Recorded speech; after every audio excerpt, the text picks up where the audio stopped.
व्यंजन संधि का अगला पॉइंट है व्यंजन का आगमन संधि, यानी दो शब्दों के बीच में व्यंजन का आगमन होता है और एक नए शब्द का निर्माण होता है।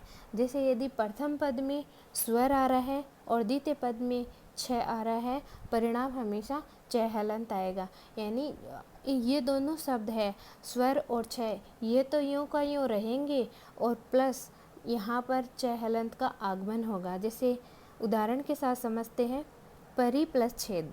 यहाँ पर परि यूँ रहेगा और छेद है वो भी यूँ ही लिखा जाएगा, लेकिन इसमें इन दोनों को जोड़ने के लिए च हलंत है उसका आगमन होगा। जैसे परि प्लस छेद परिच्छेद, एक नए शब्द का निर्माण बना जिसमें च का आगमन हुआ है। अन्य उदाहरण है वि प्लस छेद विच्छेद, आ प्लस छादन आच्छादन, सव प्लस छंद स्वच्छंद, पर प्लस छन परछन, अनु प्लस छेद अनुच्छेद, छत्र प्लस छाया छत्र छाया, उप प्लस छाया उपछाया। यहाँ पर च हलंत है तो वह है हलंत का मतलब होता है कि उसमें स्वर नहीं होता है, इसीलिए इसको एक साइलेंट के अंदर ही बोला जाएगा। जैसे परिच्छेद विच्छेद, यहाँ पर लिखने और बोलने में दोनों में फ़र्क होगा। अगला पॉइंट है प्रथम पद में यदि सम शब्द आ रहा है, द्वितीय पद में यदि क वर्ण आ रहा है तो परिणाम हमेशा सहलंत का आगमन होगा।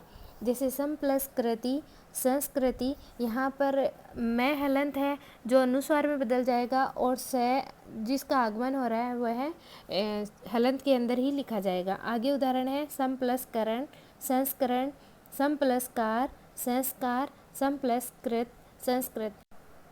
दो हलंत यदि एक साथ किसी शब्द के अंदर आ रहे हैं तो एक अनुस्वार में बदल जाता है और एक यूं का यूं ही लिखा जाएगा। प्रथम पद में यदि परि शब्द आ रहा है, द्वितीय पद यदि क वर्ण आ रहा है, परिणाम हमेशा षटकोण वाला स हलंत आएगा। जैसे उदाहरण है परि प्लस कृत परिष्कृत, परि प्लस कृता परिष्कर्ता, परि प्लस कार परिष्कार। यहाँ पर परि और यहाँ पर कृत है, ये दोनों यूं का यूं लिखा जाएगा और यहाँ पर आगमन होगा षटकोण वाला स का। यहाँ पर परि प्लस कृत परिष्कृत, यहाँ पर बोलने और लिखने दोनों के अंदर फर्क नजर आएगा क्योंकि यहाँ स षटकोण वाला है वो हलंत के रूप में आ रहा है। आगे पॉइंट है यदि परि और सम के बाद में क वर्ण तो आए पर क के साथ में कर्ता वर्ड आए या फिर करण वर्ड आए, कृति कार या कृत आदि शब्द हो तभी स और स का आगमन होगा। आठवां है व्यंजन लोप संधि। यहाँ पर दो शब्द होंगे, उनमें से एक व्यंजन है उसका लोप हो जाएगा। व्यंजन लोप के बाद में दो शब्दों मिलकर एक नए शब्द का निर्माण होगा। जैसे आत्मन प्लस विश्वास आत्मविश्वास, मंत्रीन प्लस मंडल मंत्रिमंडल। यहाँ पर मैं के ऊपर एक अनुस्वार आएगा जो लिखते समय गलती हो गई है। राजन प्लस ग्रह राजगृह, प्राणीन प्लस मातर प्राणी मातर, पक्षीन प्लस राज पक्षी राज, सन्यासीन प्लस वर्ग सन्यासी वर्ग, युवन प्लस वाणी युवाणी। आगे इसी पॉइंट के उदाहरण हैं राजन प्लस ऋषि राजर्षि, आत्मन प्लस हंता आत्महत्ता, स्वामीन भक्त स्वामी भक्त, प्राणीन प्लस विज्ञान प्राणी विज्ञान, युवन प्लस अवस्था युवावस्था, पक्षीन प्लस गण पक्षीगण, युवन प्लस राज युवराज, योगिन प्लस ईश्वर योगीश्वर।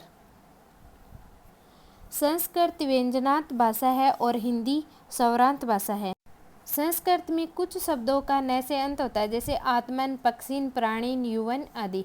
संधि होने पर इन शब्दों का न लुप्त हो जाता है, जैसे अपन ने उदाहरण के साथ समझ ही लिया है।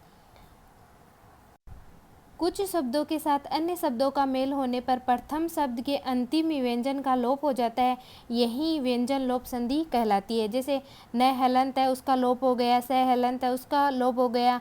यहाँ पर कहीं पर उदाहरण के अंदर ई छोटी ई देखने को मिलती है, उसका लोप हो जाता है। आगे है स का लोप। संस्कृत के कुछ शब्दों में लोप होने पर पहले वाली ध्वनि सुरक्षित रहती है और बाद वाली ध्वनि समवर्ण होने के कारण लुप्त हो जाती है।